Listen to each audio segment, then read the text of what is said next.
the day harmony broke. In the garden, death was an unknown concept.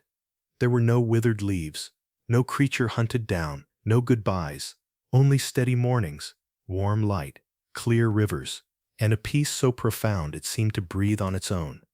Then, one day, a new sound drifted through the trees. It wasn't thunder, it wasn't a roar, it was a question, and while it seemed harmless at first, it became the trigger. Eden was bursting with life, branches bowing with fruit, colors too vibrant to name, and the deep stillness, found only where nothing fears anything.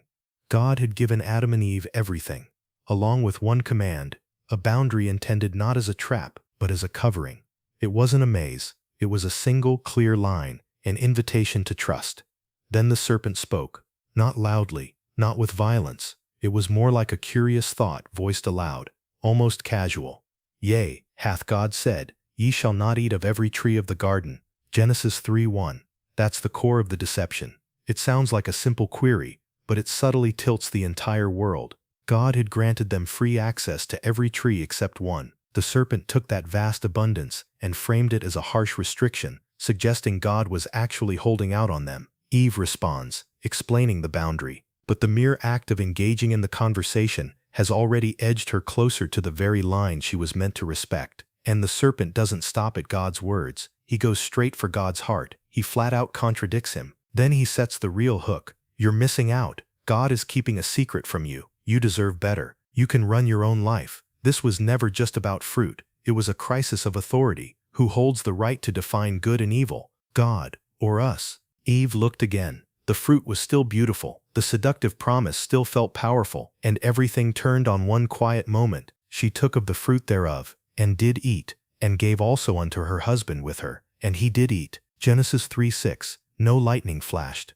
No sirens wailed. Just a choice. And that's the sobering part. The biggest collapses often unfold without drama in the moment. The serpent had promised their eyes would be opened. That much was true. But instead of freedom, what arrived was shame. Then came footsteps. Not a predator's steps, but the steady approach of a father. Yet instead of running toward him, they bolted away. And God asked the question that still echoes through the human story. Where art thou? Genesis 3:9. He didn't ask because he didn't know. He asked because they needed to say it. They needed to face where they were, and what they had allowed themselves to become. Adam's reply dripped with fear. And when God pressed him, Adam didn't confess cleanly. He pointed outward. The woman whom thou gavest to be with me, she gave me of the tree. Eve mirrored him. The serpent beguiled me, and I did eat. Genesis 3:13. Sin fractures everything, and it fractures fast. The bond between God and humanity, between people, and even within our own hearts. Shame forces us to hide, and fear makes us sling blame. Genesis 3 refuses to soften the blow. Choices carry genuine weight. God speaks the consequences, not out of random cruelty, but as the inevitable fallout of broken trust. The serpent is judged. Life becomes an effort, defined by pain, toil, and conflict, and the darkest consequence enters the world, death. For dust thou art, and unto dust shalt thou return. Genesis 3:19. This is the genesis of the world's ache. Yet, even in this harsh moment, God plants hope like a seed in hard ground. One of the most critical hints in the entire Bible comes in his words to the serpent, and I will put enmity between thee and the woman. It shall bruise thy head, and thou shalt bruise his heel. Genesis 3:15. Evil will strike, yes, but it won't ultimately win. A deliverer is coming. It's a promise written in code, quiet, but absolutely unkillable. Adam and Eve desperately tried to cover their new shame with leaves. God did something far deeper. Unto Adam also and to his wife did the Lord God make coats of skins, and clothe them. Genesis 3:21. In the midst of consequence there is mercy. God covers them. He cares for them. He doesn't ignore what happened, but he absolutely does not abandon them. Finally, God sends them out, not out of spite, but because living forever in a state of brokenness would be a deeper tragedy. Therefore the Lord God sent him forth from the Garden of Eden. Genesis 3:23. Eden's entry is sealed, and he placed at the east of the Garden of Eden cherubims and a flaming sword. Genesis 3:24. The door is closed, the world outside is undeniably harder, but the promise remains. God is still present, still speaking, still reaching out, still paving a way. The first choice didn't just break a rule, it shattered harmony. Trust cracked, shame flooded in, blame became a weapon, work grew heavy, hearts learned what fear truly was. But even on the day Eden broke, God anchored a promise. Evil would not get the final word. So, if you've ever hidden, blamed another, or felt that sharp internal sting of regret, you are fully woven into the human story. And the God who first asked, "Where are you?" still asks it today, not to shame you, but to call you back toward the light.